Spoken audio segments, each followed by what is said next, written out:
Welcome back to A Moment in History. I'm 𝙎𝙐𝘽𝙎𝘾. Well, in past episodes of A Moment in History, we've explored at great length the Americans in World War II, the most destructive war in human history.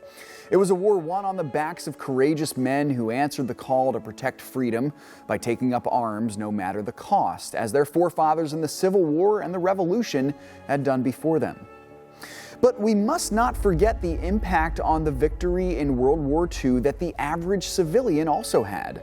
Truth be told, there were countless jobs and duties fulfilled by civilians, both overseas and on the home front, that were instrumental to the victory. Let's explore this vital contribution to the war effort made by a civilian corps of steadfast workers in World War II.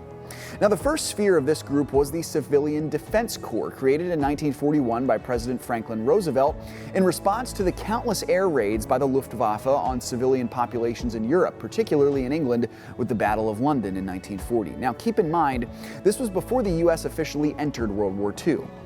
Recruitment was open to anyone, laborers, housewives, even children, so long as they were able-bodied and of sound mind. But it was not only military defense, a sound infrastructure was also necessary for the war effort. Now, historians believe that World War II was actually the main catalyst that jolted the struggling American economy in the 1930s out of the Great Depression. And indeed, with hundreds of thousands of young men signing up for duty, millions of jobs opened up. Some numbers indicate that well over 15 million new jobs were created in America during the war years. This would have included weapons, tank, aircraft, and shipment manufacturing, mail sorting, creating and supplying goods to the military overseas, and even collecting scrap metal. Now, in a complete contrast to the bleak outlook of the 1930s, America in the war years was largely full of a spirit of optimism, and part of this was certainly the geographical advantage we held over the European counterparts with two oceans to protect us, but another part was indeed this economic regeneration of sorts that brought countless citizens back into the workforce.